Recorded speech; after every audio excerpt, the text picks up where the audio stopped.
네, 안녕하세요. 꼼대 윤리 김선비입니다. 이제 오늘부터 여러분들과 본격적으로 윤리란 무엇인가부터 배워볼 수 있도록 하겠습니다.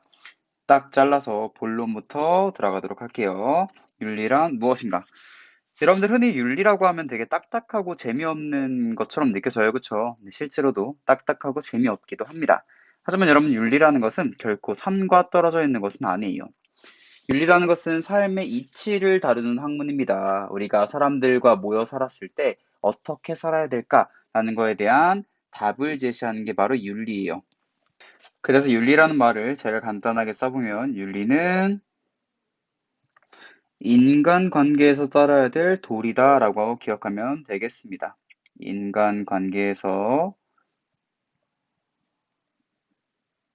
따라야 할 도리이다.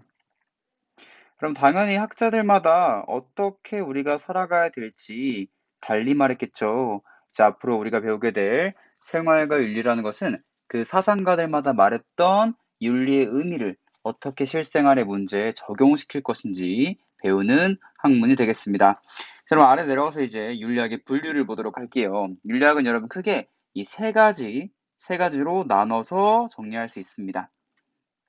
세 가지 하나씩 한번 정리하면서 제가 빈칸과 함께 내용 설명해 드릴 수 있도록 할게요.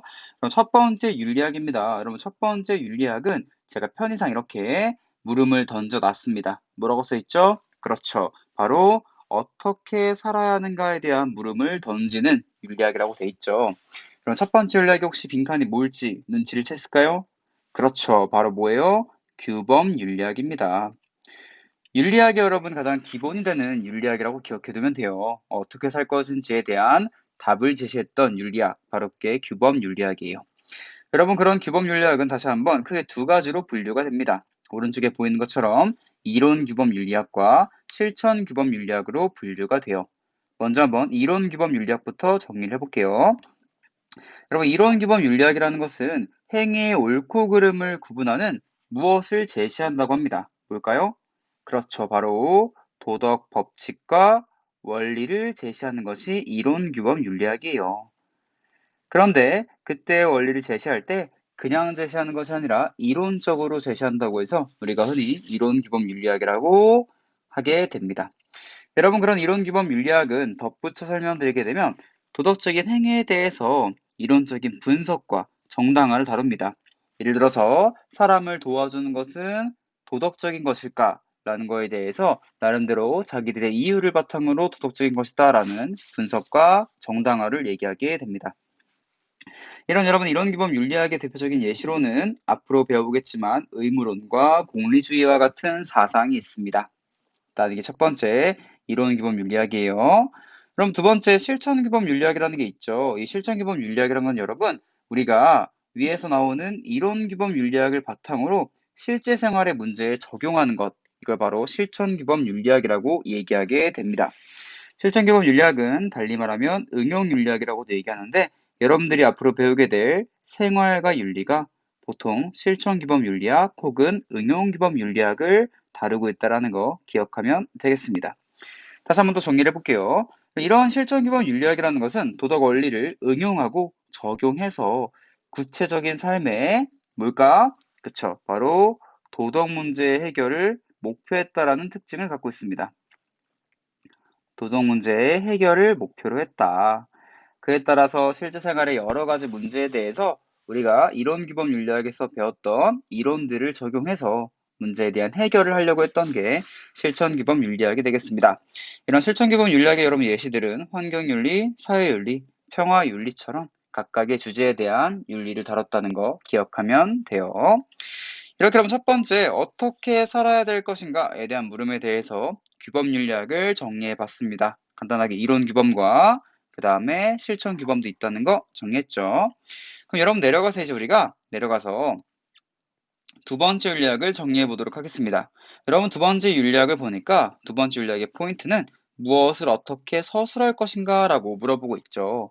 여러분 두 번째 윤리학은 실제로 사회과학의 등장과 함께 등장했던 윤리학이 되겠습니다. 그래서 사회과학과 마찬가지로 윤리 현상들을 사실로 보고 우리가 어떻게 객관적으로 기술할 수 있을 것인가를 다뤘던 게 바로 두 번째 윤리학이 되겠습니다. 그럼 두 번째 윤리학 한번 적어볼까요? 네, 바로 기술 윤리학이 되겠습니다. 그럼 이때 말하는 기술이라는 것은 테크닉의 의미가 아니에요. 테크닉의 의미가 아니라 descriptive라고 해서 서술하다의 의미를 갖고 있습니다. 어떤 문화, 현상, 관행들을 서술한다라는 의미를 갖고 있다고 기억하면 돼요. 그러면 이러한 기술 윤리학은 어떤 문화, 사회의 도덕적 현상을 땡땡땡땡 해서 가치 중립적으로 객관적으로 기술하는 것을 목표한다고 얘기합니다. 이 빈칸 들어갈 말 뭘까요? 그쵸. 바로 가치 판단 없이라고 적어보겠습니다. 여러분, 기술 윤리학은 가치를 판단하지 않고 객관적으로 윤리 현상들, 도덕 현상들을 서술하는 것을 목표로 합니다. 특정한 문화에 이런 현상들이 있어 이게 좋아, 나빠 라고 말하는 것이 아니라 이런 현상들이 있대, 이런 현상들이 있다더라 라고 말하는 것이 기술 윤리학의 주요한 과제예요. 그렇기 때문에 옳다 그르다의 가치를 넣지 않고 가치를 중립적으로 판단하는 특징을 갖고 있습니다. 그렇다더라 라고 기억하면 돼요. 여러분, 그러한 기술 윤리학 같은 경우에는 도덕적 관행과 관습을 문화적인 사실, 팩트로 바라봅니다. 그에 따라 도덕 현상의 기술과 현상들 간의 인과관계를 설명하고자 한다는 특징도 갖고 있습니다. 그럼 그에 대한 예시로는 각 나라의 장래 문화를 설명하는 부분이 있는데요. 특히나 매장, 화장, 조장과 같은 문화에 대해서 이것이 옳다 그르다가 아니라 이런 문화가 있더라라고 설명하게 됩니다. 매장은 땅에 묻는, 화장은 불에 태우는, 조장은 새에게 먹이를 주는 장래 문화라고 기억하면 돼요. 기술 윤리학은 이런 문화들이 있다라고만 설명을 하지 이런 문화가 옳다, 그르다라고 설명하진 않습니다. 왜? 기술 윤리학은 가치 판단 없이 설명을 하니까 라고 기억하면 돼요. 자, 여러분, 끝으로 이제 대망의 마지막 타자가 됐습니다. 이 마지막 타자를 친구들이 굉장히 많이 어려워합니다. 쌤과 함께 또 간단하게 정리를 해볼게요. 그럼 마지막 윤리학 뭘까요? 바로 분석하다의 의미를 담고 있는 메타 윤리학이 되겠습니다. 그럼 이때 말하는 메타라는 것은 무엇을 분석한다는 의미를 담고 있습니다.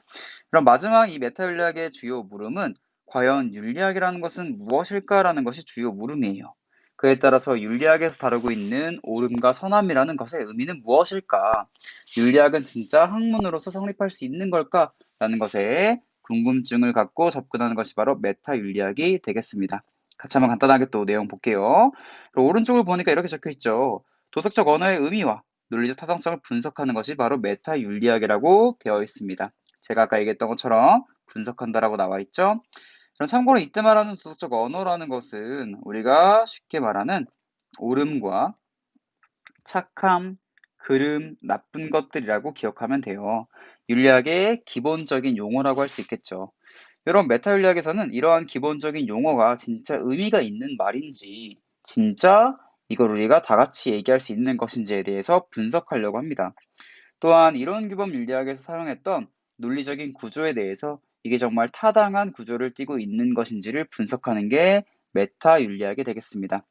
그러한 메타 윤리학은 여러분, 윤리학이 정말 학문 자체로 성립할 수 있는지도 살펴본다고 해요. 그래서 빈칸 들어갈 말, 윤리학의 학문적 성립 가능성을 탐구하는 특징도 보인다고 합니다.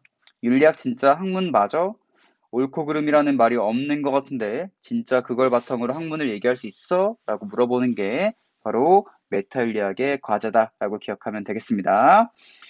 이렇게 하면 오늘 우리가 한번 세 가지 윤리학에 대한 기본적인 관점들과 내용들을 살펴봤습니다. 규범윤리학, 기술윤리학, 메타윤리학 이렇게 세 가지를 같이 배웠습니다. 쉽게 말하면은 과매기 말고 규매기로 외워도 괜찮겠죠. 각각의 윤리학이 갖고 있는 주제들 꼭 기억해 두면서 다시 한번 반복 복습하길 바라겠습니다.